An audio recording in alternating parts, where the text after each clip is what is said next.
de las clases anteriores, si alguna duda, ese va a ser el momento, ¿ok? Yo en general, yo entiendo que a veces me trajo dos, qué sé yo, me mandan un correo, pero a veces yo recibo 40 correos al día y no siempre alcanzo a contestar. Y aquí, y muchas veces las preguntas que me hacen o se me acercan después, que está muy bien que lo hagan, prefiero no que no hagan nada, pero vienen a cuentagota y me preguntan todo lo mismo. Y probablemente es porque o yo me aceleré o porque realmente no tienen todos los insumos para entender lo que se está explicando. Entonces, de nuevo, el escenario natural de las preguntas es la clase. Lo que tienen que hacer es que no les dé vergüenza preguntar nomás, ¿ya? Y por lo tanto, para la próxima semana ya tiene que estar súper requete claro, ¿no es cierto? Con ejemplo, difusión simple, facilitada, transportativo primario, secundario, todo el concepto que está detrás de la ecuación general de transporte, reconocer las fuerzas impulsoras, los gradientes químicos, etcétera, etcétera, ¿ya? Y por supuesto, explayarse con el gráfico, eficacia, actividad, etcétera, etcétera, ¿ya? Yo me acabo de reunir con los ayudantes que me confirmaron, le estamos pidiendo la sala, si no, tómense la sala a la hora que... Y les dije que vieran las preguntas de la prueba porque es el ejercicio que tienen que hacer, ¿ya?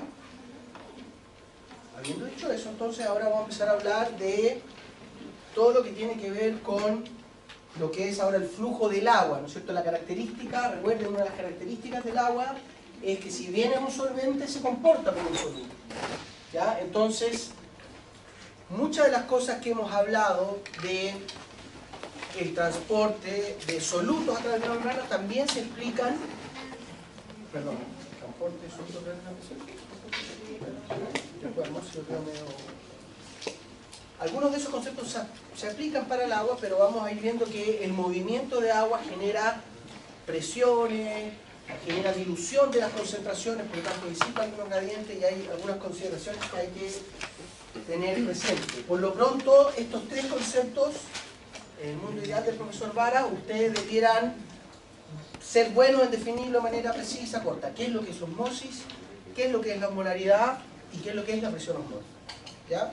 De cara a los análisis que vamos a hacer, lo que les va a ayudar.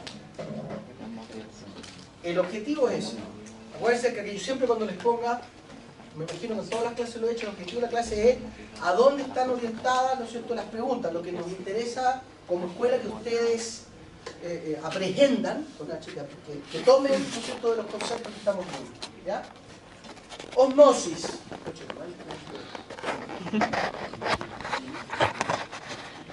La osmosis es difusión de agua para todos los puntos prácticos, ¿ya?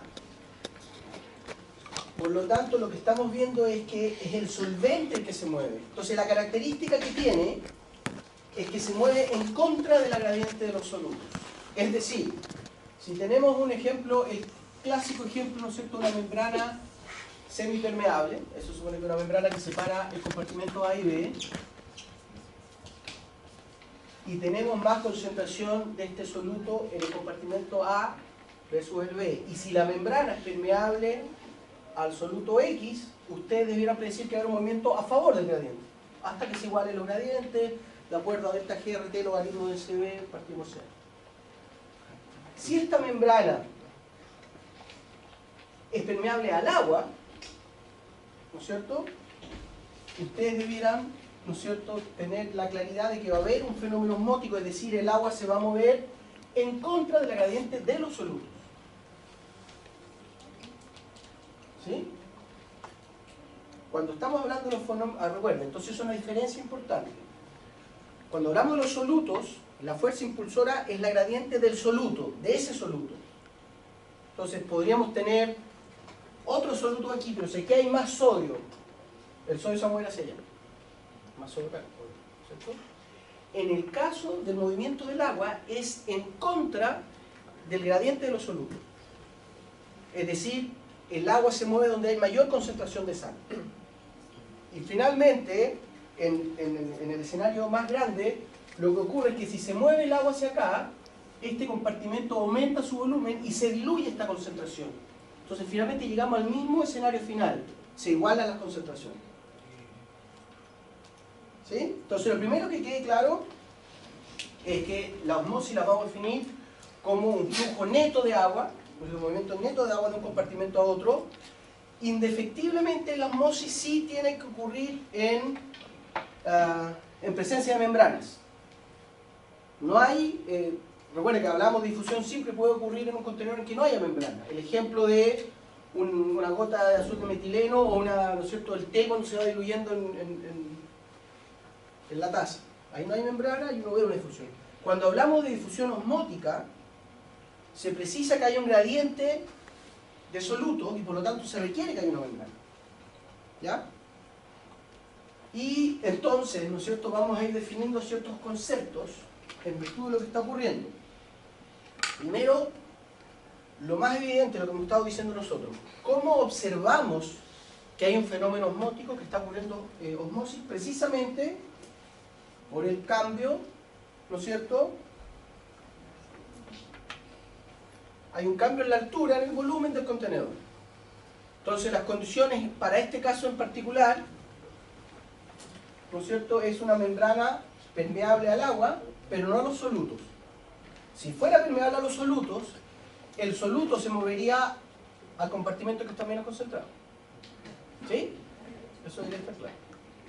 Entonces, ¿qué es lo que observamos aquí? Que habiendo más solutos en el compartimento de la derecha, el agua se mueve hacia allá.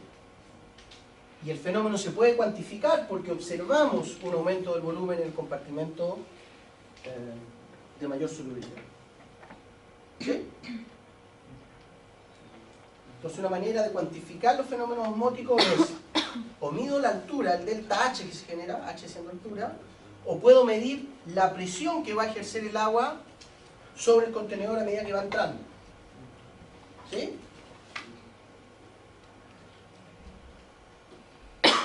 Entonces vamos a ver, estas son definiciones clásicas que se hacen, todos lo han escuchado: hipertónica, hipotónica, isotónica. ¿No es cierto? Aquí hay dos conceptos que vamos a elaborar sobre ellos, que uno es la tonicidad, son casi sinónimos, y la osmolaridad. Estos dos conceptos es importante tenerlos claros, ¿ya? Cuando estamos hablando de la tonicidad, finalmente es una cuantificación del gradiente de solutos que hay y hace el énfasis en el efecto de una solución sobre la otra. Entonces uno dice, esta es una solución hipertónica respecto a la otra, porque vemos que el agua va hacia esa solución. El tono, finalmente, es la concentración de los solutos. Una solución hipertónica siempre es relativa a otra. Recuerden eso. Si no les dicen, por ejemplo, les dicen, esto es una solución hipotónica, se va a referir a la osmolaridad finalmente del plasma. ¿Ya? Pero lo que quiero que les quede relativamente claro, entonces, que una solución hipertónica respecto a otra, es la que tiene más solutos, más tono y más solutos. Y por lo tanto genera avance de agua hacia el compartimento, que estamos definiendo como hipertónica. Hipotónica, por lo contrario, es una solución que tiene menos solutos. Por lo tanto, de ella se escapa el agua. ¿Sí? Y la isotónica es la que tiene, ¿no es cierto?, el flujo neto con el medio ambiente, con el otro compartimento, es cero. ¿Sí? Todos han escuchado hablar de la solución hipotónica, isotónica, etc. ¿Sí? Y vamos a ver que finalmente, ¿no es cierto?, lo que técnicamente más importa es la osmolaridad. ¿Tienen claro? ¿Han visto la osmolaridad? ¿La diferencia entre molaridad y osmolaridad?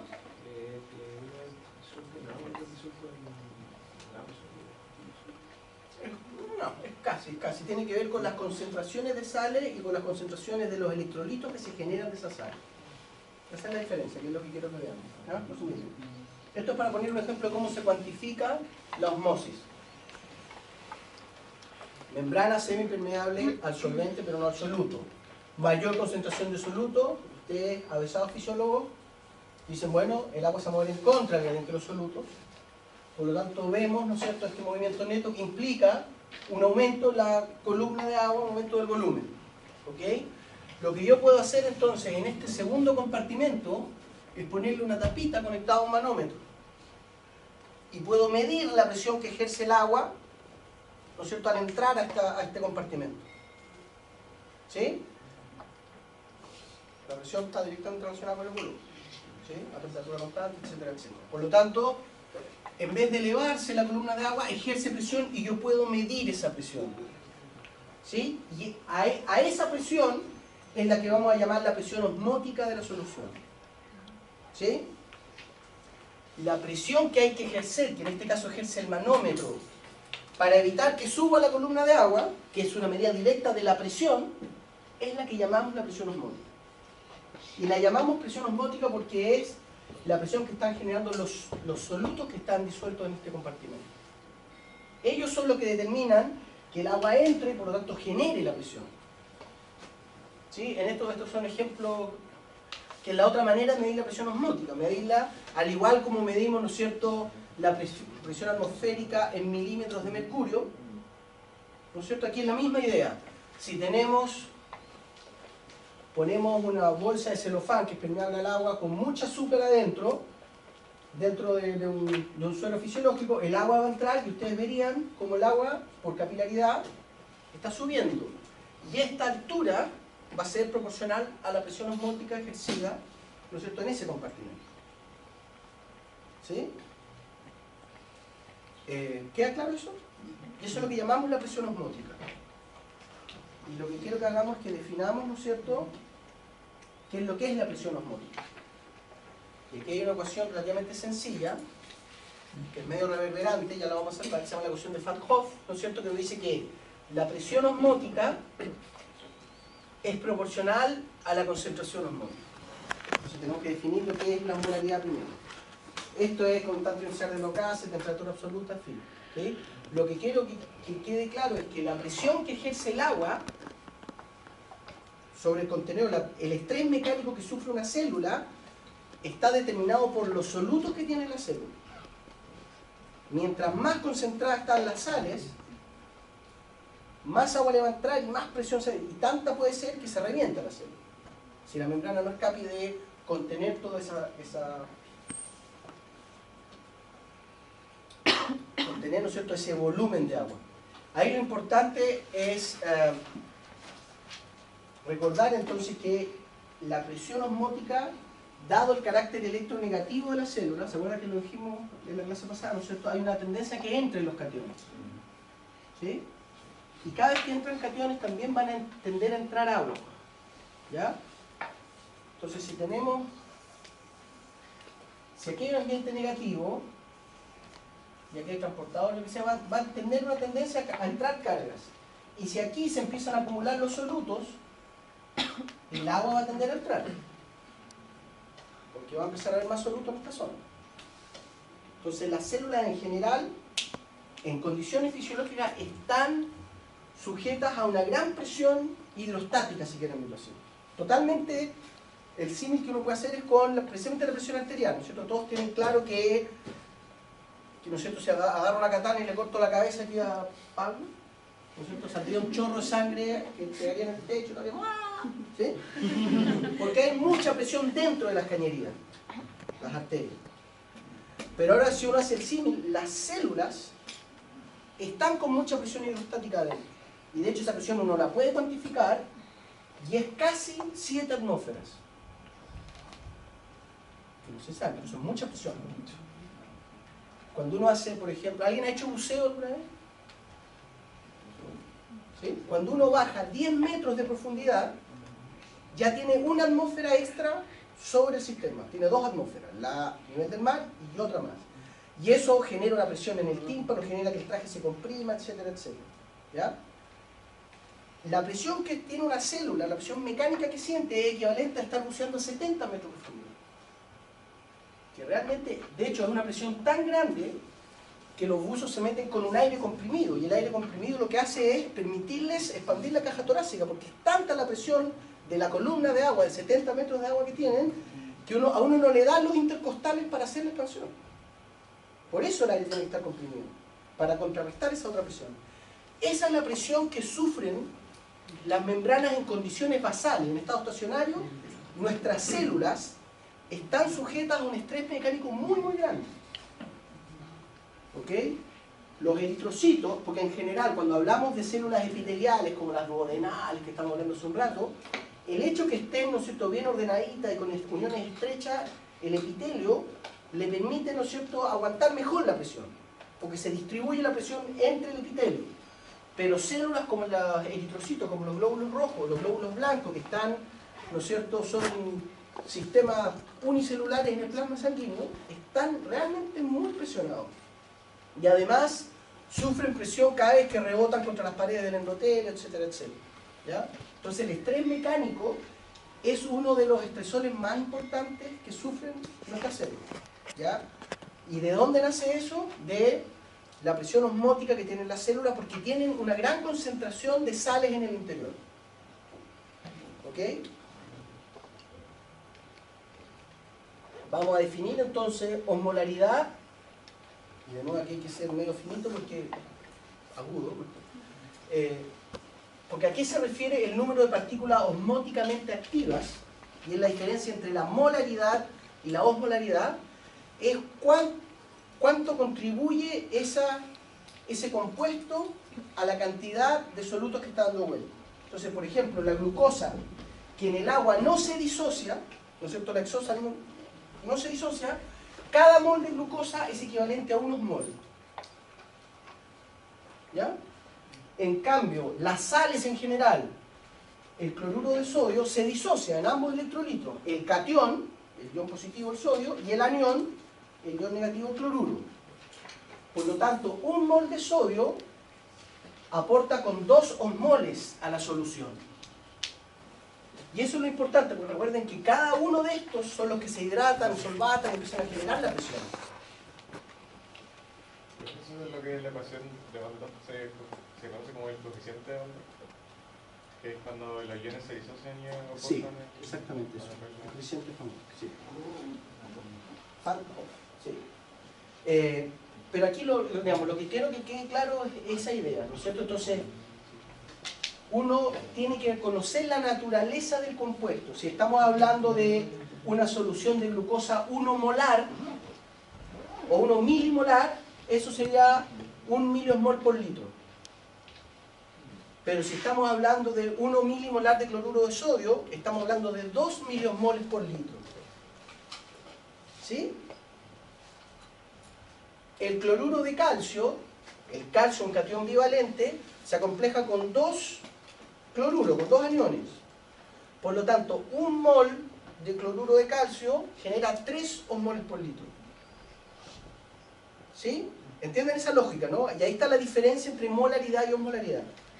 Acuérdense de contarles la anécdota porque es de verdad de una enfermera recién titulada de la Católica que mató a un paciente por no conocer, por confundirse con molaridad y osmolaridad. Pasó como en los años 80. Por lo tanto, ¿qué es lo que quiero decir con eso? Que es importante. ¿Ya? Si metemos una solución, si yo agrego 10 milimolar de cloruro de calcio a una solución, tengo que tener claro que eso aporta, 10 milimolar, 30 miliosmoles por litro a la solución total. ¿Sí? Porque se disocia en 3 iones distintos. ¿Queda claro, no? Entonces, miren, estos ejemplos. Bueno, aquí hay algo que quizás debiera recordarles. La osmolaridad plasmática. Cuando han escuchado el concepto de osmolaridad plasmática, ¿sí? Es cuando medimos la cantidad, no es la concentración, cuando ustedes, porque ¿qué es lo que a ustedes en particular les va a interesar? Es el balance hidrosalino, que el paciente esté bien hidratado, que no se deshidrate, etcétera, etcétera. Ese buen balance hidrosalino depende de los osmoles, no de la molaridad. No va a depender de las concentraciones afuera y adentro de las concentraciones de iones, va a depender de la osmolaridad total. Entonces sabemos que la osmolaridad plasmática, este es un valor que estaría lindo que lo supieran, está en el rango, la osmolaridad plasmática del rango fisiológico está en los 290 miliosmoles litro. Esa es la osmolaridad plasmática fisiológica. Por ahí en un libro puede decir 270, pero por ahí está, un poquito más abajo, 300 miliomoles litro. ¿Ya? Y eso lo está contribuyendo, qué sé yo, gran parte de eso son el rango de más o menos 120 milimolar de cloruro de sodio, que eso ya nos está aportando 240 milimoles litro a la osmolaridad total. ¿Sí? Nos faltan como 50 milimoles litros, ¿se dan cuenta? El calcio, recuerden que ya dijimos, el calcio, que también viene como cloruro de calcio, está en el rango 2 milimolar. ¿Se acuerdan que ya lo habíamos mencionado? 1 o 2 milimolar. Más los cloruros que tiene aporta como 4 milimoles litros más. La glucosa, la concentración de glucosa, que también se los mencioné, fisiológica, está como en 3 a 6 milimolar. Como la glucosa no se disocia, la molaridad, lo mismo que la osmolaridad, por lo tanto aporta con 3 a 6 milimoles litros. Y así vamos llegando al valor fisiológico. ¿Sí? La osmolaridad es la suma de todos los componentes. Al agua no le interesa que la osmolaridad la esté contribuyendo, en este caso 240 de cloro sodio, podría ser una solución 300 milimolar de glucosa, digamos 290, y sería una solución isosmótica. Nos generaría un flujo neto de agua. ¿Entienden lo que estoy diciendo, no es cierto? Entonces, para la osmolaridad no nos interesa la composición iónica de ambos líquidos. Nos interesa que tengan ¿no es cierto? La misma, que no haya gradiente que mueva el agua.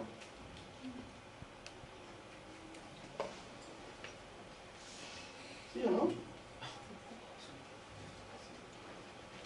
Una solución de glucosa, ¿se acuerdan? Entonces estamos diciendo que es la diferencia osmótica la que genera que haya movimientos de agua. Entonces, si usted pone un eritrocito en una solución de glucosa 300 milimolar, eso sería una solución isosmótica. Y si es isosmótica, no va a generar movimiento de agua de un compartimiento a otro. ¿Sí? Porque tendríamos, lo vamos a hacer de otra manera, ¿no es cierto? Si esta es nuestra célula, que sabemos que tiene, le voy a poner, para simplificar, 300, ¿ya? Milimoles litros. Que mucho de eso es potasio. Recuerden que el potasio es el principal ion que está dentro de la célula. Es como, ya habíamos dicho, que es como 110 milimolar. ¿Ya? Entonces, gran parte de esta molaridad está dada por potasio. Casi nada al sodio, que es nanomolar, serían nanomoles. Nada. ¿Se fijan? Y afuera tenemos 300 milimoles litros de glucosa. Por lo tanto, no hay diferencia, no hay gradiente osmótica, y por lo tanto no va a haber un flujo neto de agua y ustedes no debieran ver cambios en el volumen celular. Y como no veo cambios en el volumen celular, puedo definir que esta solución es isotónica. Porque el término de la tonicidad se refiere a los cambios que provocan el movimiento. Sí, o sea, ¿Cuál es su nombre? Bastián. Bastián. Por lo que entiendo sería como que entre las dos soluciones hay un número parejo de carga, por eso el agua no tiene mucho, tiende a moverse. Claro, pero más que carga, porque también, recuerda, la glucosa formalmente no tiene carga y también Claro. contribuye. En el fondo es los solutos presentes, el número total de solutos, pero no la calidad del soluto. Podrían ser no cargados o cargados, pero tienen que contribuir en total al aporte final, que es 300 milimoles. 290. O sea, como que no importa qué tipo de solutos, si son diferentes, si son iguales, solamente importa que estén Claro. iguales. Lo único que le falló en esa frase es decir cómo, no, es tal cual lo que estoy diciendo. ¿Lo cierto es? Sí. ¿Viste? Lo que dice Silvia es, independiente de cuáles son las sales, glucosa, lo que sea que esté presente, las sumamos todas. Por ejemplo, el suero fisiológico, y de aquí empieza a venir el ejemplo de la enfermerita de la Católica. El suero fisiológico más sencillo que tenemos es cloruro de sodio al 0,9%. ¿Lo han escuchado nombrar? ¿No es cierto? 0,9%, esto que es Luzak, es volumen-volumen, es peso-volumen, perdón. Eso es cloruro de sodio 150 milimolar. Si calculan esto, en el milimolar es 150 milimolar. Es decir, estamos llegando a los 300 milimolar por litro de solución. Recuerden que milimolar es mol por litro. ¿Tá? Por lo tanto, lo que están haciendo cuando hacen ese suero fisiológico, están haciendo la solución isosmótica más simple que se puede hacer. Entonces a veces cuando le llega un paciente así medio cañeteado, dice, no, pero hágale un suerito con un poquito de azúcar, le dice el jefe de la unidad. Entonces ustedes hacen uno que sea cloruro de sodio, qué sé yo, 140 milimolar más 10 milimolar glucosa. Como usted sabe que la glucosa no se disocia en el agua, está aportando con los 10 milimoles que le faltan a esto. 280, ¿cuánto se le dice mal? Serían 20. 20. Era más. ¿Se entiende la lógica de lo que estoy diciendo, no? Y así uno va elaborando cada vez más el suero fisiológico. Si ahora se entendió esto, ¿no? Si ahora decimos, no, pero también necesitamos que haya un poquito de calcio afuera. Entonces, bueno, tenemos que poner, qué sé yo, 138 milimolar acá y 2 milimolar de calcio, etc. Y ahí uno tiene, lo que tiene que hacer es que te tiene que sumar entre todos 300 milimoles para que sea isosmótica.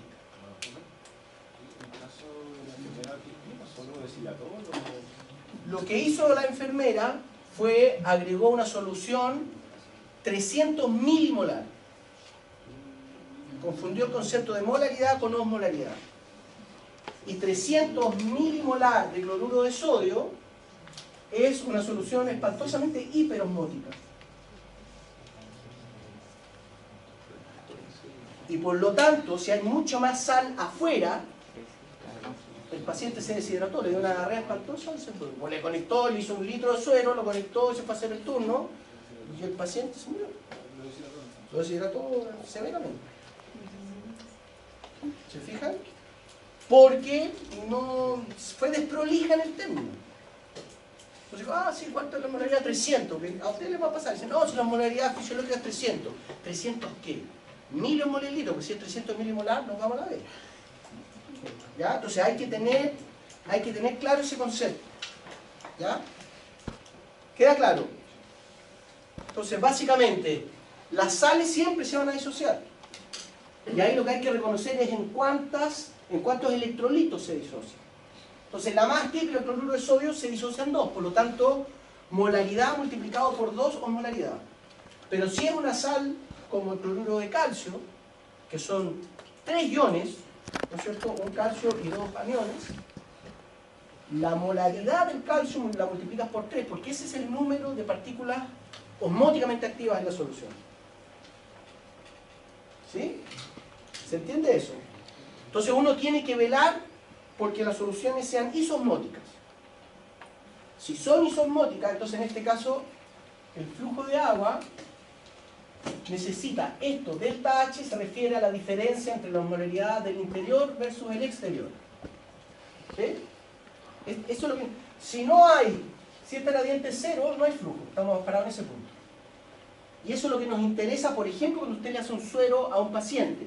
Entonces, si tienen un paciente hipotenso y el medicucho les dice, hágale una solución con algún agonista beta-adrenérgico para que le aumentemos la cuchara, 2 milimolar epinefrina, usted tiene que saber que la epinefrina viene como clorhidrato de epinefrina, por lo tanto se separa el cloruro y la epinefrina, y ahí le está, entonces si era 2 milimolar, está agregando 4 milimoles litros, por lo tanto tendrías que calcular en vez de 150, 128, que se separaría en 296, más los 4 te hacen los 300. ¿Sí? Yo soy medio malo de esas matemáticas, pero la lógica es la que quiero que entiendan. ¿Sí? Y eso es súper importante, porque si usted le dice, póngale, mira, este paciente viene medio cañonfleta, entonces póngale clorhidrato de epinefrina, póngale un poquito de glucosa, póngale magnesio para estabilizarlo, ¿no? Y si uno va agregando sobre el suero fisiológico, estás empezando a tener una solución que puede llegar a ser 320 milmol por decir algo. Y vas a empezar a generar un movimiento osmótico, es decir, hacia el compartimento de mayor concentración que va a ser el suero. Por lo tanto, se va a empezar a deshidratar el epitelio, los endotelios, y puede generar un compromiso mayor. ¿Sí? Entonces, es importante tener la asertividad de reconocer eso, digamos, que la osmolaridad, primero, aquí cuáles son los conceptos claves, ¿no es cierto? Primero, el concepto de la osmosis que necesita de un gradiente osmótico. Esa es la fuerza impulsora. ¿Ok? Y que la osmolaridad, ¿no es cierto? Este gradiente, la osmolaridad en ambos compartimentos es la suma de todas las partículas que están presentes. Nos da lo mismo si estos 300 milimoles son exclusivamente por cloruro de sodio o si son 300 milimoles de glucosa. Lo importante es que tengan la misma osmolaridad. Porque si no puede generar, ¿no es cierto?, cambios en el volumen celular que puede tener un impacto tanto si es que se hincha. Han escuchado también, ¿no es cierto?, la lógica de que no es bueno tomar agua destilada. Claro, porque ¿qué es lo que es el agua destilada? Es agua sin electrolitos. El agua cuando es altamente purificada y se ocupa, por ejemplo, para los experimentos como el paper que ustedes se leyeron de punta a rabo, ¿no es cierto?, uno compra un agua totalmente desionizada, que uno la destila 5 o 6 veces, no tiene ni una sal, y por lo tanto hay una gradiente osmótica espantosa, aquí hay 0 milosmol. ¿Y qué es lo que pasa? El agua se empieza a mover hacia el interior de la célula. Entonces uno pone un glóbulo rojo en agua destilada y se revienta a los 2 segundos.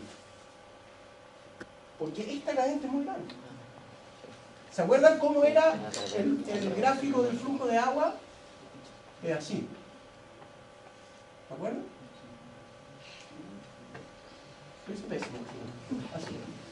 Y esto corresponde a la difusión facilitada por acuporina. Y esto es la difusión simple. Recuerden que el agua atraviesa la membrana. ¿Sí?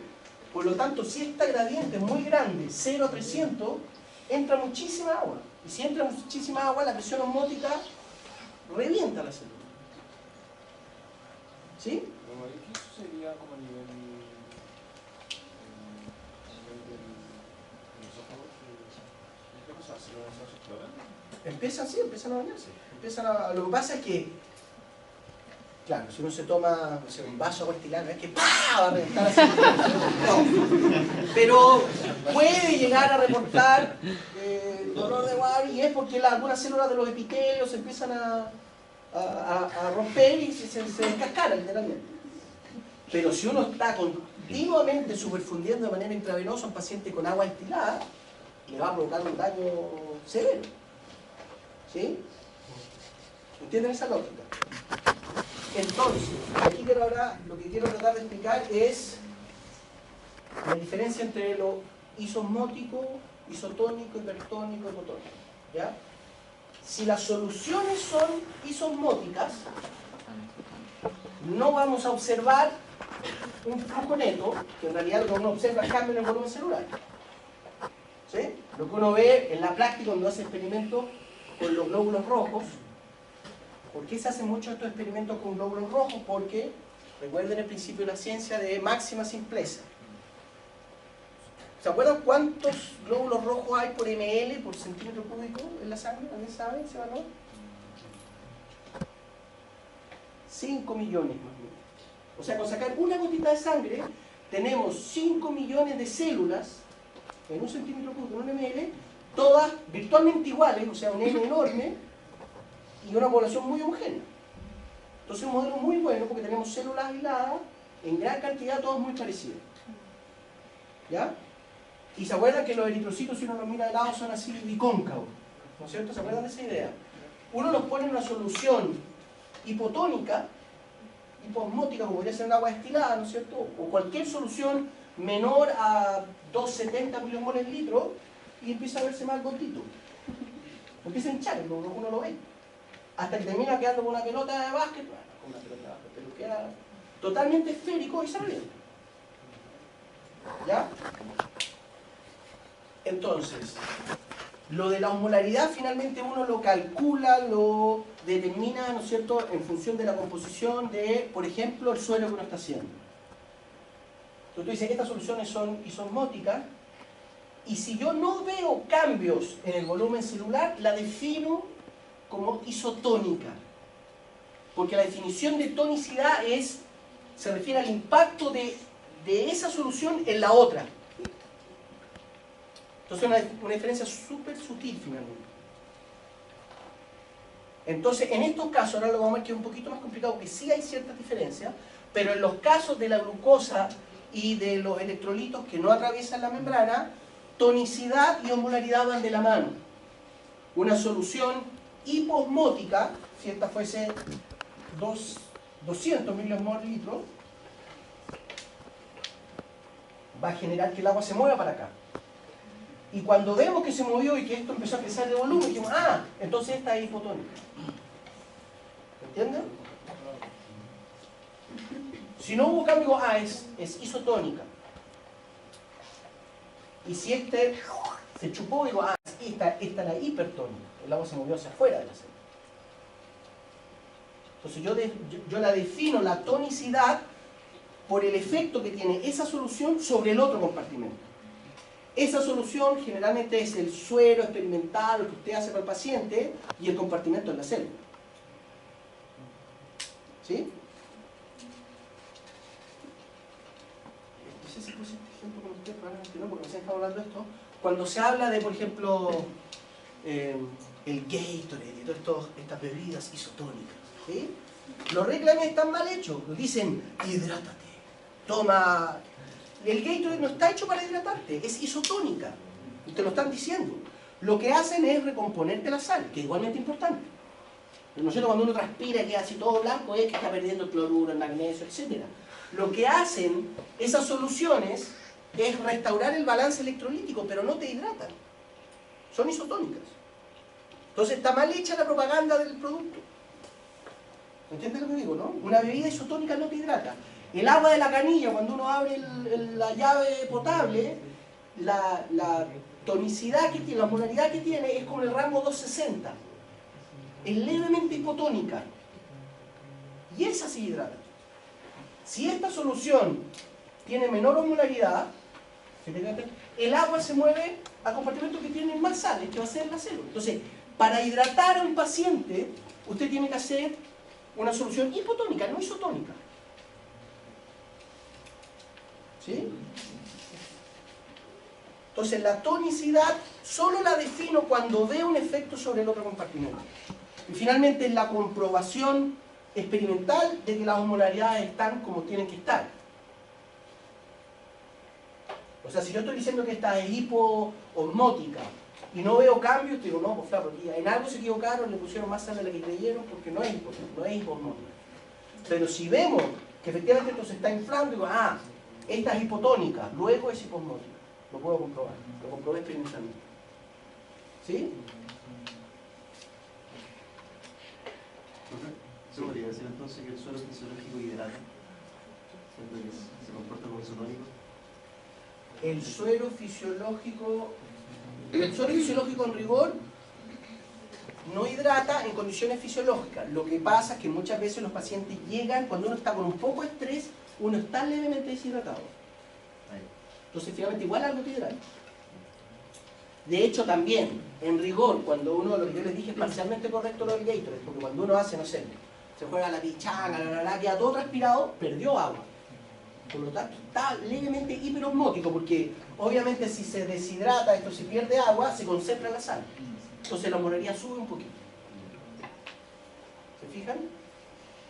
Pero es en un rango muy bajo. Lo que hacen esas soluciones isotónicas como el Gatorade, no se me acuerdo, no me está haciendo antipropaganda, no me acuerdo el nombre de alguna otra. Pero no son soluciones hidratantes.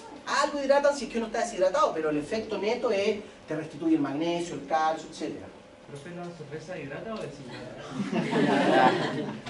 Depende, la dosis hace el veneno, porque ahí hay otro componente, que el alcohol, el etanol, es el segundo solvente más efectivo que el agua, pero además inhibe el efecto de la antidiurética.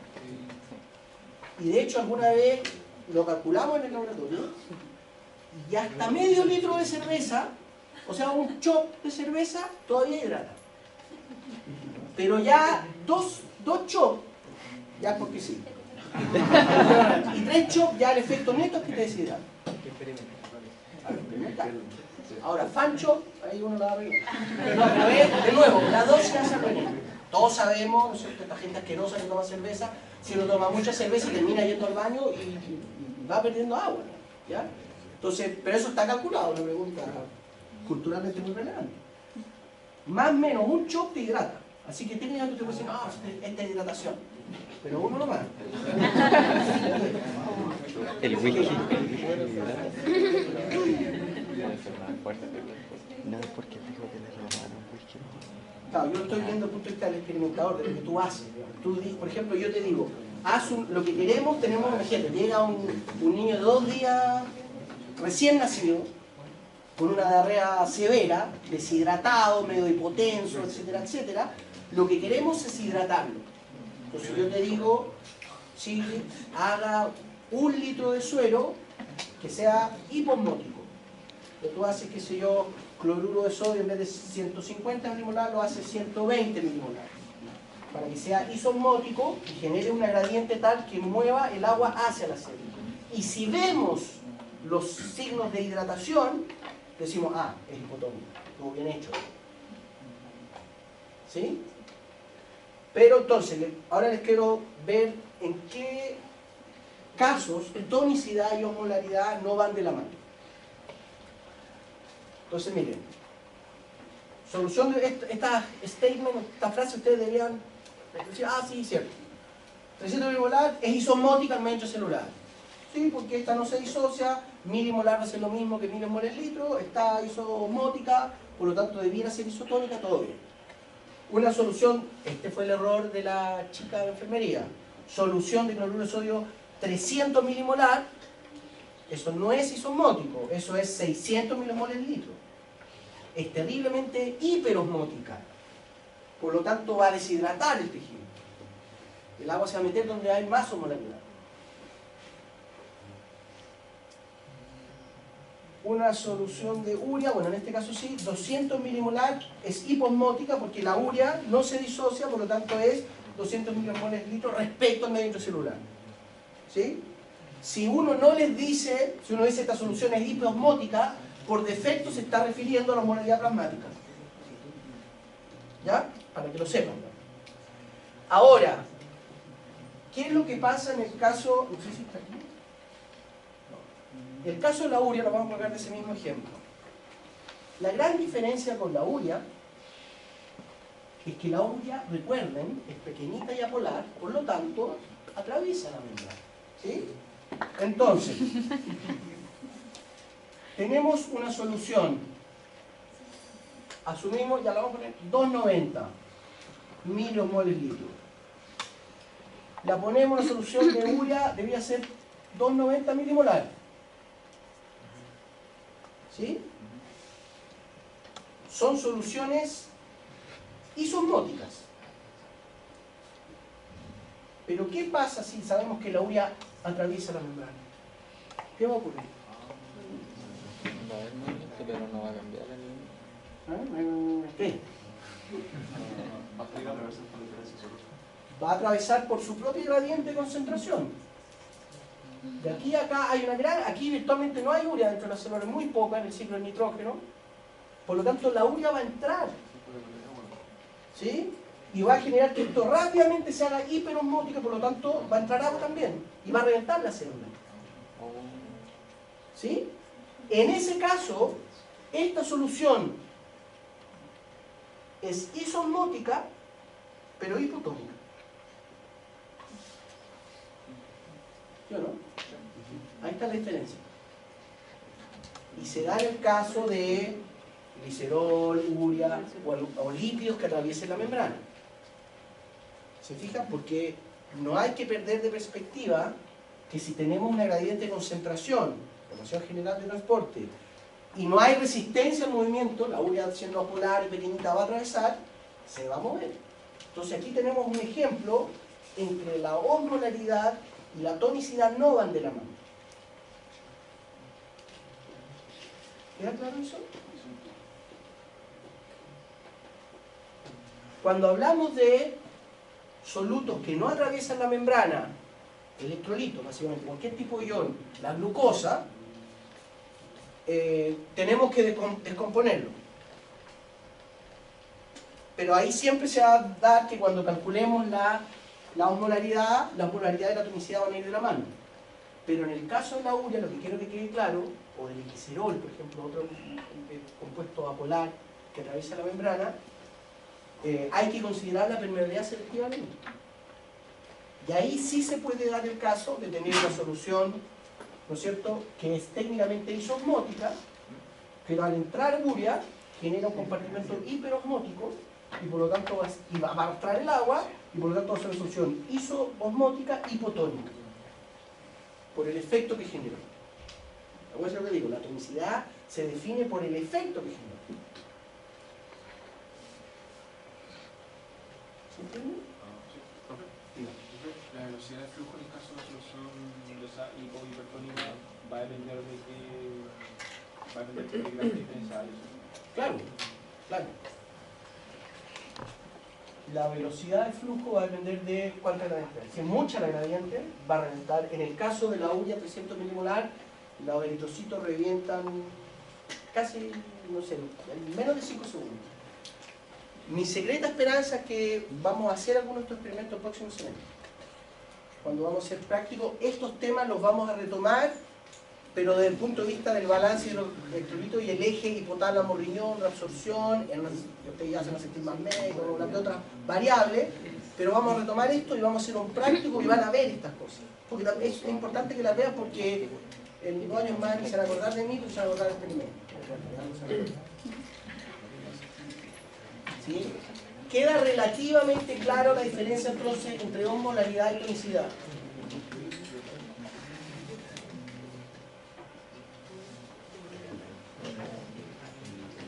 Ya, estas son puras definiciones, más o menos lo mismo que estoy diciendo. En muchos libros hablan de la osmolálida, pero es exactamente lo mismo. La osmolaridad es moles litro, que es lo más cercano a la molaridad, que es moles litro, pero muchas veces por una cosa práctica en experimentación bioclínica, cuando uno tiene que determinar volúmenes, las pesas, ¿conocen estas balanzas analíticas eléctricas? Tienen menos error experimental que los aforos volumétricos de un tubo de ensayo. Entonces es más seguro cuando quieres calcular volúmenes, asumir que 1 litro de agua es 1 kilo y pesar el agua en vez de medir esos volúmenes. ¿Entienden lo que digo? Una cosa experimental, es más seguro pesar el agua y asumir que 1 gramo es 1 ml que medir el ml, porque medir 1 ml al ojo ahí, uno medio chamullento, etc. Entonces muchas veces se ocupa, para que lo sepan, en los libros se habla de osmolálida, pero finalmente es lo mismo, no se vayan a complicar con eso. Se refiere a la cantidad de osmoles presentes en el solvente. Ya, bueno, aquí estaba diciéndole lo mismo que les está diciendo el solvente. Regulación del volumen celular. ¿Okay? Entonces estamos hablando que hay un montón de presión osmótica por defecto en el sistema. ¿Ya? Entonces ustedes recuerden, van a definir experimentalmente qué es lo que verían. Ustedes tienen una muestra de sangre, la ponen en un suero fisiológico, y esto se supone que es lo que están viendo al microscopio, el viejo espantoso y lo trasero ahí. Usted ve aquí, ¿no es cierto?, la biconcavidad del eritrocito, no cambia el volumen, usted asume que el flujo neto de agua es 0, por lo tanto esa sería una solución isotónica, y por lo tanto el suero es isosmótico. ¿Sí? Porque no está viendo cambios. Si estuviésemos en un medio hipertónico, ¿no es cierto?, el agua se va a mover hacia el medio extracelular, porque tiene más soluto. Habría un flujo neto hacia afuera y usted vería, ¿no es cierto?, el fenómeno de la crenación. ¿Sí? O disminuye el volumen celular. Entonces, como disminuye, como se está deshidratando la célula, usted define que está en un ambiente hipertónico. ¿Sí?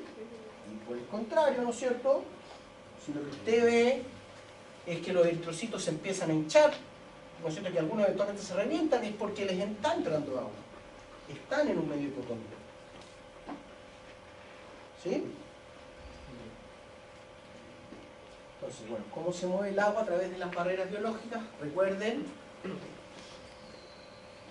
hay difusión simple, pero si la célula, si esa membrana expresa purpurinas, eso va a facilitar la difusión. ¿Sí? Entonces, el transporte a través de purpurina se llama, entre comillas, difusión facilitada del agua, osmosis facilitada sería el término más apropiado, porque técnicamente la difusión se refiere a soluto. ¿Ya? Y como yo les decía, esto le valió el premio Nobel a Gris porque lo predijeron. Cuando vieron este gráfico que yo les digo, este gráfico lo hicieron antes de describir las apoporinas. Las apoporinas no se sabía que existían, las descubrieron por serendipia. Estaban buscando el antígeno RH. Era un grupo que estaba trabajando, ¿se conocen esa historia, no? Estaban trabajando en los factores de coagulación, que se trabajan en ese momento se trabajaban en los monos rhesus, son monos sudamericanos. Y el factor RH es porque es de esa especie. Y estaban precipitando la proteína y veían que cuando hacían las precipitaciones, con la misma técnica que ustedes ahora son expertos porque la leyeron para el paper de mañana, con el Western blot, y veían que la banda que le obtenían era una banda que tenía otra proteína. Todo el rato, luego dicen, hay una contaminación, será un acomplejado, un complejo proteínico, bla, bla. Y después se dieron cuenta que era otra proteína. Y como que estaban los glóbulos rojos. Y como habían visto esta curva, dijeron, ¿no será que esta proteína tiene que ver con el transporte de agua? Y le hicieron un knockdown al gen de esa proteína, y esto se transformó en una difusión simple, en una difusión lineal, y dijeron, esta es la proteína que le confiere la difusión facilitada. Y ahí le dijeron que era un aquoporus, un túnel de agua. Y cuando la fueron a ver, vieron que era 30 kilodalton y que era una imagen especular con 6 segmentos de transmembrana, que tenía, ¿no es cierto?, el poro que permitía el paso del agua, etcétera, etcétera, etcétera. ¿Ya? Y que aquí el agua, literalmente, cuando hablemos de canales iónicos, vamos a ver que es la misma idea, tiene lo que se conoce como un filtro de selectividad, en que hay, ¿se acuerdan esa idea, ¿no es cierto?, de que yo les decía que por ejemplo, el sodio está hidratado, no sé cómo hacer esto, está hidratado, y los grupos carbonilos le ofrecen de un transportador, mueven el oxígeno del agua y se posicionan ahí y permiten que pase. Aquí es algo muy similar, ¿no es cierto? Hay unas argininas que tienen carga positiva y que atraen el dipolo negativo del oxígeno y van atrayendo el agua de a poco y la hacen pasar en fila india a través del poro de la purpurina, y eso hace que si bien sabemos que la purpurina puede atravesar la barrera, va a pasar mucho más fácil si está en un ambiente hidrofílico. Y eso explica que este flujo tenga una mucho mayor pendiente. ¿Sí? ¿Ya? Entonces, más que nada recordar las apoporinas, algo que es importante tener presente, que lo vamos a retomar en 5 meses, no sé, cuando empecemos a hablar de fisiología respiratoria, porque las apoporinas son también difusión facilitada de CO2 y de oxígeno. Se llaman apoporinas porque se describieron en cuanto al flujo de agua, pero también permiten el paso, bueno, de urea no es tan relevante, pero de CO2 y oxígeno sí. Recuerden que el CO2 es el principal desecho metabólico de nuestras células. Por lo tanto, si una célula tiene mucha pega, como las células duodenales que están llenas de mitocondria, que tienen estrés oxidativo, producen mucho CO2 y tienen una tendencia a acidificarse. Entonces, que esas células expresen apoporinas que permiten que el CO2 se vaya rápido, es una buena cosa para el balance de pH intracelular.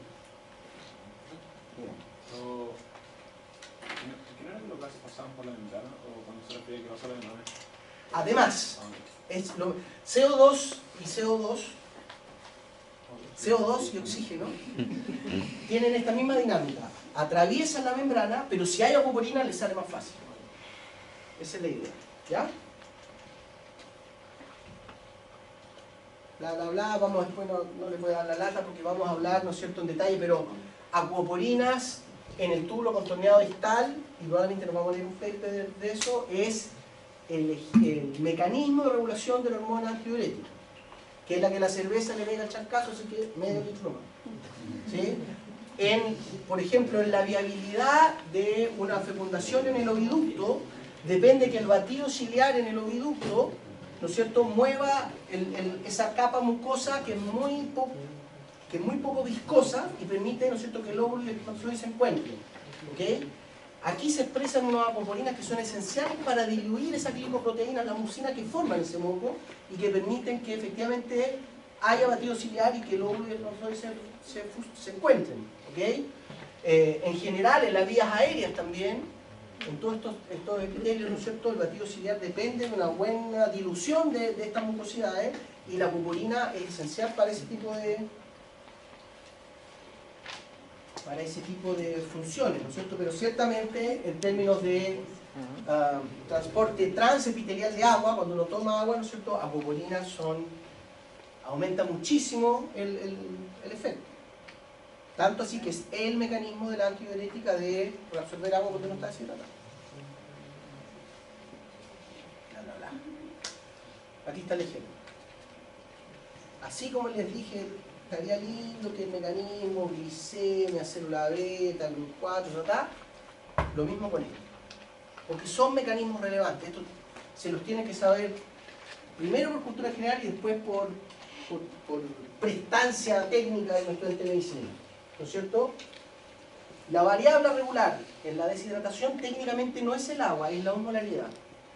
Lo que detecta nuestro cuerpo, hay indirectamente sensores de presión, los varoreceptores del cuerpo carotídeo. Cuando estamos deshidratados, hemos perdido agua, hay menor presión arterial. Y ese menor golpeo sobre las paredes de la carótida del seno carotídeo, ¿se acuerdan del seno carotídeo? La característica en el seno carotídeo, justo antes de la bifurcación carotídea, es que las paredes de la carótida están muy delgaditas. Entonces esto se deflecta, lo hice con color, ¿sí? Se deflecta mucho más con cada presión sistólica.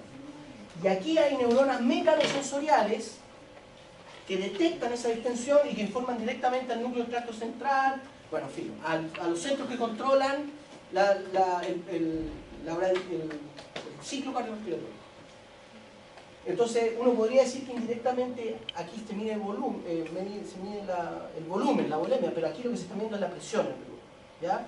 Cuando uno está deshidratado, el mecanismo más sensible son neuronas osmoreceptoras en el hipotálamo.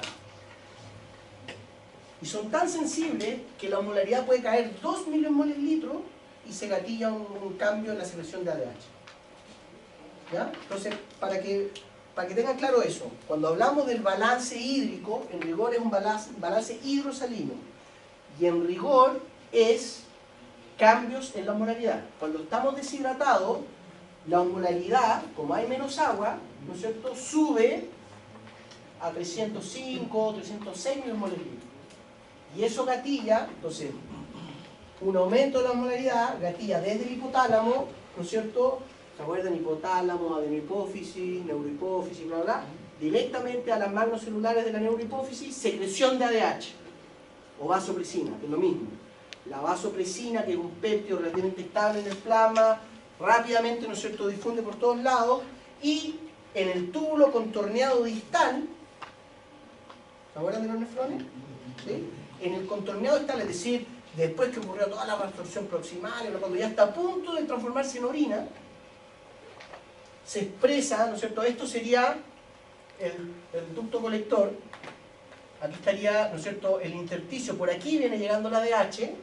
En la pared vasolateral de este epitelio está un receptor que se conoce como el receptor de ADH2 o vasopresina 2, que es asociado a proteína G, bla, bla, bla, que lo que hace es, a través de una proteína quinasa A, proteína quinasa activada por AMP cíclico, ¿sí?, proteína quinasa activada por AMP cíclico, aumenta la translocación de apoporina. Por lo tanto, rápidamente, ante una señal hiperosmótica, lo que va a ocurrir es que en el curso de minutos, la expresión de apoporina en la membrana apical, en el túbulo conector, va a aumentar muchas veces. Y si aumenta el N, la eficacia de esta agua que se iba a perder por la orina se reabsorbe inmediatamente. Y retenemos, y ahí está el efecto antidiurético. ¿Se fijan? Aquí lo que secretamente me gustaría que vieran, que finalmente el mecanismo es lo mismo que con la glicemia.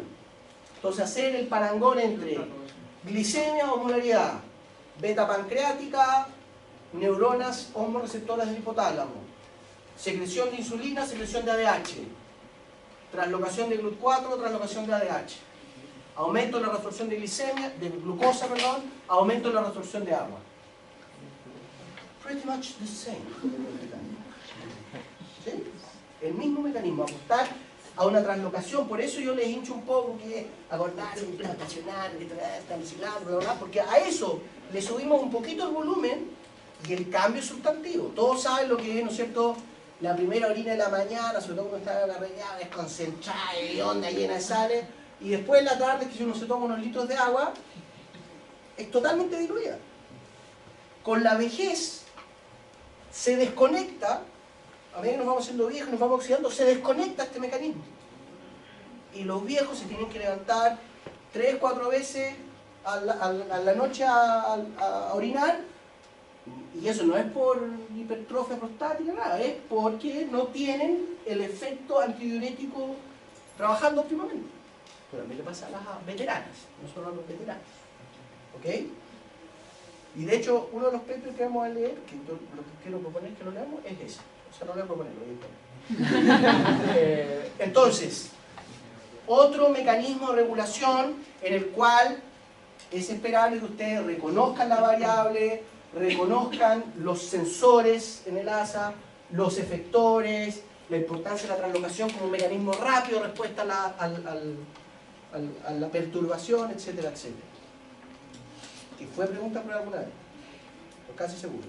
Haga un análisis comparativo entre la respuesta beta pancreática y el mambo, no me acuerdo cómo era. Pero era, el ejercicio era hacer eso. Si no, si hay una variable, no, fisiología muy importante. ¿Sí?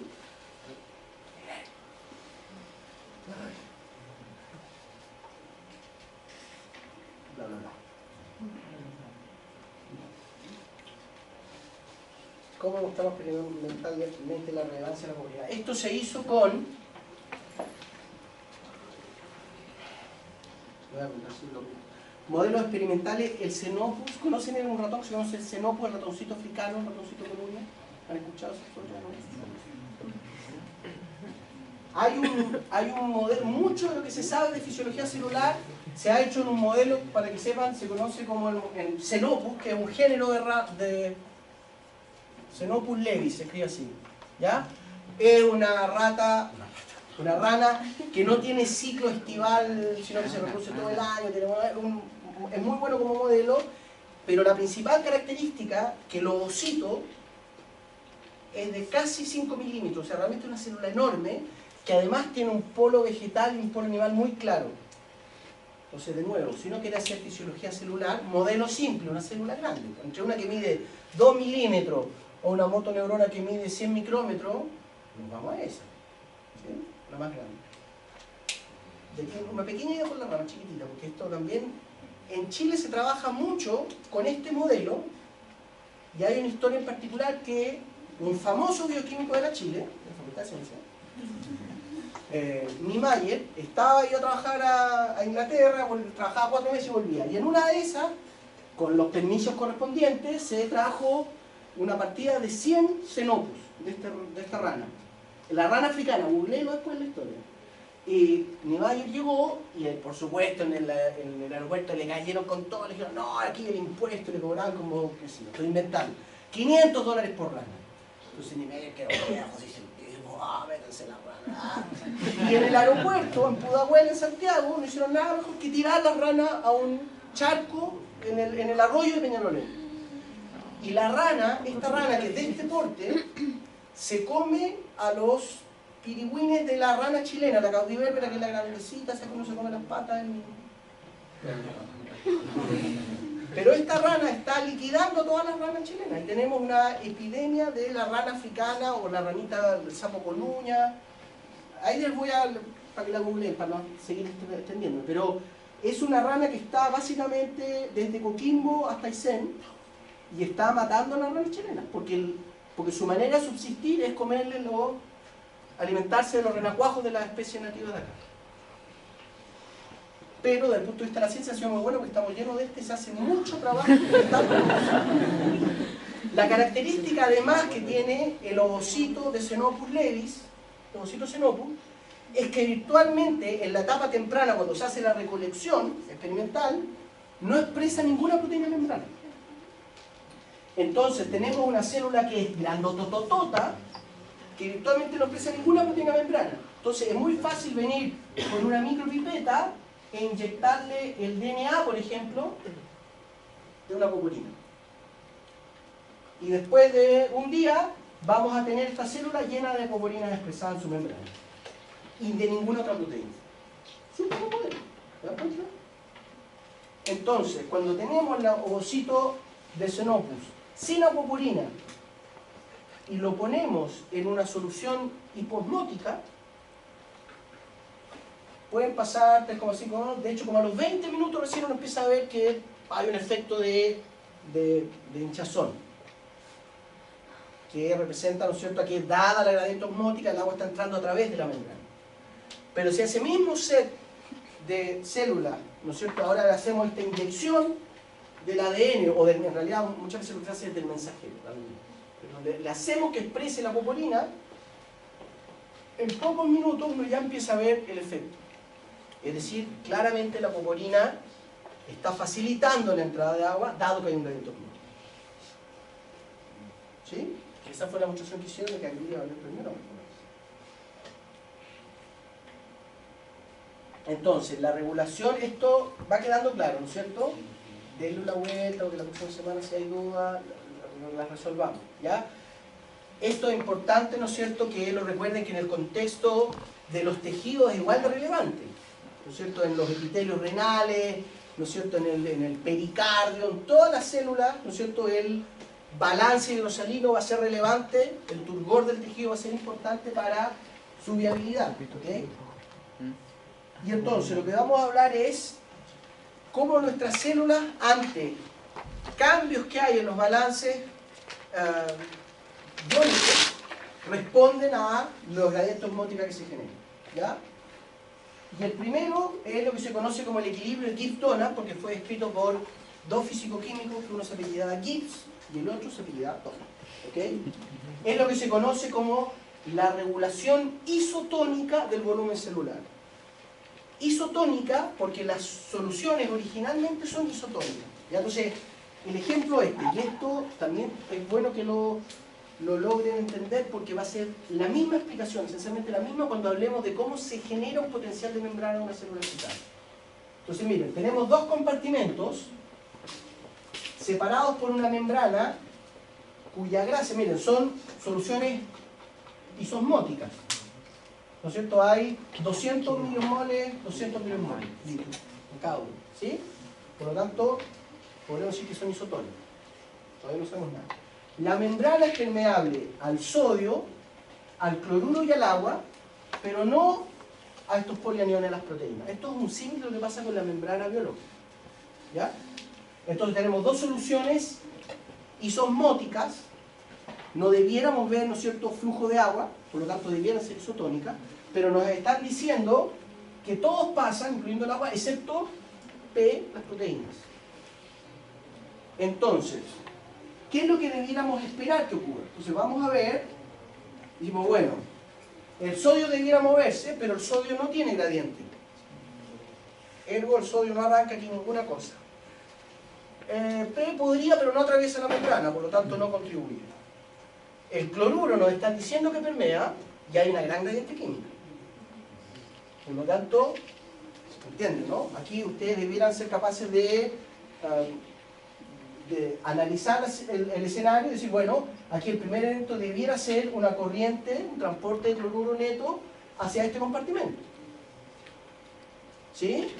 Y si se empieza a mover el cloruro hacia esta región se va a empezar a volver lentamente hiperosmótica respecto a esta. Porque van a empezar a entrar más moles hacia acá, y por lo tanto esta va a ser hiperosmótica. Esta va a empezar a tener 100 y qué sé yo, 30 de cloruro, 70 de cloruro. Por lo tanto aquí van a haber 230 milimoles y aquí van a haber 170. ¿Sí? Va a empezar a haber una gradiente osmótica, por lo tanto, se movió el cloruro y va a empezar a arrastrar el agua. Se mueve el cloruro y después se mueve el agua. ¿Sí o no? ¿Qué es lo que estoy tratando de poner aquí ordenadito? Entonces, a tiempo cero, esta es la situación. A tiempo infinito, uno deja que se dio 30 minutos la palangana, que así fueron los experimentos cuando se hacían el profesor Guillo, ¿por qué ocurrió esto? Porque hubo un levantamiento del aumento de la presión. Entonces, claro, aumentó el cloruro, ¿se fijan? Se empiezan a mover los iones. Aquí algo que todavía no se los he mencionado, pero cuando se mueve el cloruro,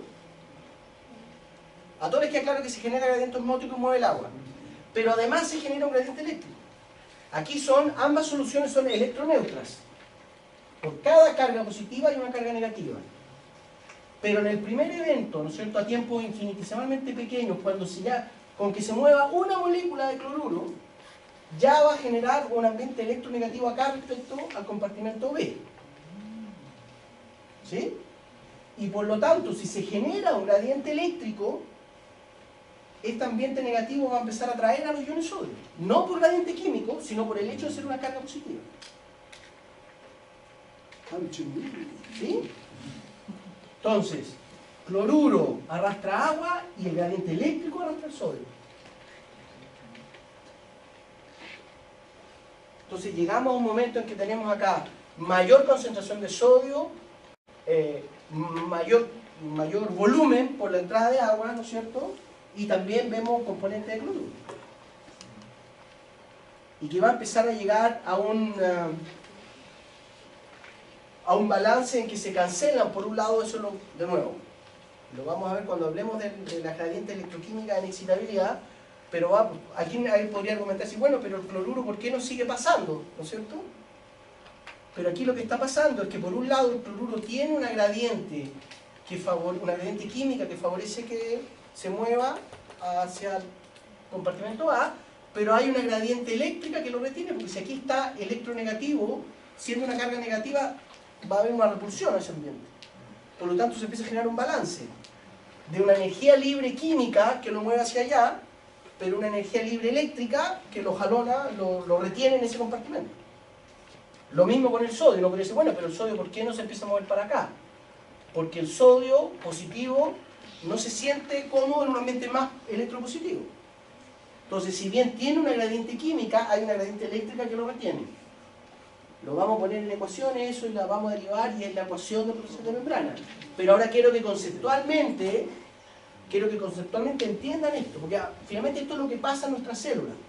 Nuestras células tienen, lo que yo les decía, lo hemos dicho varias veces, ¿no es cierto?, son un ambiente electronegativo que tienden a arrastrar las cargas y arrastrar al agua y generan una gran presión osmótica en el compartimento citosólico, sobre las paredes internas de la membrana. ¿Sí? Y esto es lo que se conoce, ¿no es cierto?, como el equilibrio Gibbs-Donald o el equilibrio isotónico, regulación isotónica del volumen celular, porque partimos de una condición isotónica. Y por eso yo les mencioné antes lo de la urea, o urea, nunca se conoce, ¿no? Urea, para posicionar esto. Porque aquí, al no ser todos permeables, se generan estos desbalances. ¿Ya? ¿Están haciendo una lista de asistencia? ¿Se entiende entonces el concepto? Ustedes debiesen ser capaces, esto también ha sido pregunta prueba. Explique, analice, ni me acuerdo cómo es, pero en el fondo es explicar cómo, la pregunta es cómo, no para qué. No se mueve para equivalar, ¿ya? No hay un movimiento, el cloruro no se mueve para equilibrar las energías. El cloruro se mueve. ¿Sí? El cloruro es un átomo, no tiene una intencionalidad en su movimiento. ¿Ya? No, la palabra para no existe en fisiología, los cómo son los que me interesan. ¿Cómo ocurre esto? Gradiente de cloruro, se arrastra cloruro. Gradiente osmótico, arrastra agua. Gradiente eléctrico, arrastra sodio. ¿Sí? Los gradientes son los que mueven. La ecuación general de transporte. El flujo necesita un gradiente, de lo que sea. ¿Sí? Ok. Regulación isotónica del volumen celular. ¿Qué pasa ahora cuando las células están, que es muy habitual, ¿no es cierto?, estar sujetas a cambio en la osmolaridad plasmática? Cuando uno estaba deshidratado, no ha tomado agua, ha tomado mucha cerveza, come un pay, etc. ¿Sí? Lo que se conoce como regulación anisotónica. Una anisotonía es cuando estamos en un ambiente ya sea hiposmótico o hiperosmótico. ¿Sí? Entonces esto es una química que siempre cuesta un poco entender, ¿no? Por lo tanto, recuerden, primero describimos y después analizamos. ¿Qué es lo que estamos viendo aquí? Volumen celular en una escala relativa. Esto es el 100%. El 1, ¿no es cierto? Es decir, tenemos una celulita que la estamos viendo al microscopio, y yo le pongo aquí una escala, ¿no es cierto? Una escala graduada, lo que sea. Digo, esto representa el 100%, o el 1%. Esto es el 1. ¿Sí? Entonces, está en una solución, estamos viendo, ¿no es cierto?, esto en el tiempo, y tenemos la célula, la estamos bañando con un suero fisiológico 290 milimoles. por lo tanto pasan los minutos, este volumen no cambia, y en el minuto de experimentación llamado 0, esto se hace, qué sé yo, por 3 minutos, uno se asegura primero que no cambie el volumen celular, y cada 10 segundos, ¿no es cierto?, uno tiene un estudiante que está mirando y anota, ya esto sigue siendo 1, y esto tiene varios puntos hacia atrás, ¿no es cierto? A tiempo 0, un poquito antes, ¿no es cierto?, cambiamos la solución que baña la célula 150 milimoles litros. O sea, bastante hipotónica. Ergo, ustedes deberían decir, si es hipotónica, el agua va a entrar a la célula. Y eso es lo que estamos viendo acá. La célula ahora, si esto era 1, pasó a 1,8, es decir, aumentó casi al doble su volumen. ¿Sí? Eso es lo que quiero que les quede claro que es lo que estamos graficando. Nos pusimos ahora un ambiente hiposmótico y la célula aumentó en un 60-70% su volumen. Que es lo que uno observa en el microscopio cuando ve. Esos ejemplos que el glóbulo rojo que se llaman gotitas. ¿Sí? Interesantemente, estando en esta solución hiposmótica, lo que uno ve es que se empieza a recuperar lentamente el volumen, empieza a disminuir nuevamente, empieza a tender a su rango fisiológico, aún en un ambiente hiposmótico. ¿Se entiende? ¿Se entiende, no? ¿Se entiende? Sí. Es decir, estamos en el ambiente hiposmótico. Lo que quiero que quede claro, entonces, es que esto que estamos viendo aquí es la perturbación. ¡Bum! La célula se hinchó porque le entró un montón de agua. De repente uno ve que, estando en ese estado, la célula pareciera tener mecanismos que la vuelven a su rango fisiológico. La glicemia, la molaridad, volumen celular, la variable. Y por lo tanto, esto se conoce como disminución regulada del volumen. Regulated volume decrease. Porque lo que estamos viendo es que esto disminuye. Esto eventualmente podría llegar al valor fisiológico. Pero esto es un ambiente muy hiposmótico. Aumentó demasiado el volumen celular y la célula no le dio para volver a su rango fisiológico. Pero claramente compensó. Hay una tendencia a volver al rango fisiológico. Lo que definió Cannon como homeostasis. ¿Se fijan? Y aquí recién volvemos... aquí, perdón, la pasamos a un volumen... a un medio hiperosmótico, y lo que vemos es lo contrario, es el otro lado, de menor amplitud, porque no es tanta la diferencia. ¿Okay? Pero aquí lo que vemos es que no estamos en un ambiente hiperosmótico, y por lo tanto ahora el agua sale de la célula, y lo que vemos es que de su volumen original cayó un 20%, cayó un 80% su volumen original. Pero en este caso, como la perturbación no fue tan grande, logró recuperar su volumen original, lo que se conoce como aumento regulado del volumen. ¿Se entiende? ¿Se entiende el experimento, digamos, lo que estamos viendo? ¿Sí? Vamos diciendo, solución hiposmótica, aumento del volumen. Esto es la perturbación, no es la respuesta a la célula. Esto es la respuesta a la célula. Esto no debería llamarnos la atención. Si ponemos una célula en agua destilada, se va a hinchar como sapo. ¿Sí? Esto llama la atención, que en ese ambiente que debería estar hinchada empieza a disminuir su volumen. Aquí la célula está haciendo algo. Hay algún mecanismo que se gatilló, que está volviendo esta variable, ¿no es cierto?, a su rango fisiológico. Si esto hubiese sido, qué sé yo, 220 millimol, probablemente esto seguro no hubiera sido tan alto y probablemente hubiese llegado al valor fisiológico. ¿Sí? Esos mecanismos se conocen como disminución regulada del volumen en respuesta a un estímulo hiposmótico, aumento regulado del volumen ante un estímulo hiperosmótico. ¿Sí? Y esos son lo que se conocen como la regulación anisotónica. Aquí es lo mismo, pero más abstracto, pero la misma idea. Estamos viendo el volumen celular, damos un pulso hipotónico, aumenta el volumen celular y empieza a disminuir el volumen durante este escenario hipotónico. Y esto es lo que vamos a llamar el RVD, la disminución regulada del volumen. ¿Sí? ¿Y qué es lo que está detrás? ¿Cómo ocurre esto? La pregunta que a ustedes les interesa, ¿no es cierto? Es, básicamente lo que hace la célula es acelerar el escape de iones. Y recuerden que cuando los electrolitos se van, arrastran agua. En nuestras células, uno de los mecanismos más importantes es lo que se conoce como un canal de potasio activado por hinchazón celular. Así se conoce. Swallow Activated Potassium Channel. Así que cuando la célula se hincha, es un canal que está cerrado, pero está conectado a los microtúbulos que sostienen a la membrana. Entonces cuando la membrana se hincha, el canal se abre, deja sacar potasio. Recuerden que el potasio está muy concentrado dentro de la célula. No tendría lógica que la disminución regulada del volumen fuera corriente de sodio, porque si la abrimos la ventana al sodio, el sodio entra y arrastraría agua hacia adentro. Sería pésimo negocio. Por lo tanto, debiera ser lógico, si no es así, piénsenlo o pregúntenlo, que el mecanismo esté asociado a un canal de potasio en particular. Porque el potasio está muy concentrado adentro, por lo tanto tiende a salir. Un canal de potasio activado por hinchazón celular, un canal que se conoce como mecanosensoriales, siente la distensión mecánica, se abre, deja escapar los iones y con eso arrastra el agua hacia afuera y eso atenúa esta perturbación en el volumen. ¿Se entiende?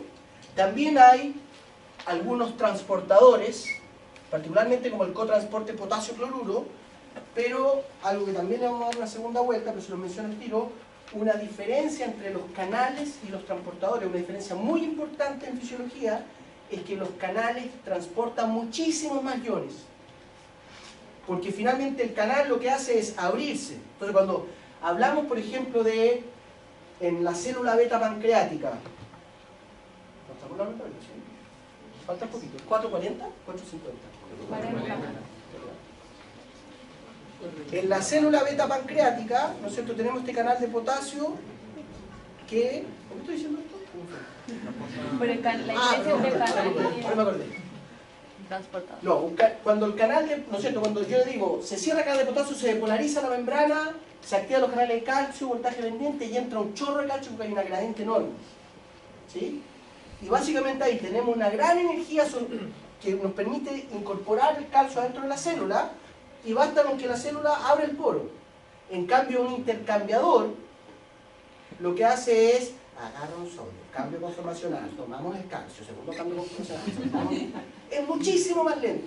Entonces, los canales en general transportan en el rango de millones de iones por segundo, los transportadores en el rango de cientos de iones por segundo. Entonces, por ejemplo, cuando estemos hablando de potenciales de acción, solo vamos a estar hablando del canal de sodio, de calcio, de potasio. Ya les podría preguntar, ¿y qué pasa con los transportadores? Son despreciables en la ecuación, porque transportan tan poco ion respecto a los otros que no aportan realmente a la forma el potencial de acción. Pero en el estado estacionario sí están aportando, porque están todos los canales cerrados. ¿Ya? Entonces, también hay mecanismos que aportan a que esto vaya cayendo, pero lejos. Lo que debería quedarles claro por lo que les acabo de decir, dado que la eficacia de transporte de los canales es varios órdenes de magnitud más que los transportadores, si se abre un canal de potasio, se escapa un montón de potasio y arrastra un montón de agua para afuera, y esto efectivamente cae. ¿Se fijan? Uno lo ve de otra manera, por ejemplo, este mismo esquema, nosotros estamos viendo volumen celular. Ahí está el evento, ¿sí? Si ponemos un bloqueador específico del canal de potasio sensible a hinchazón, esto ocurre así. Aquí lo que hicimos fue sacar el canal de potasio.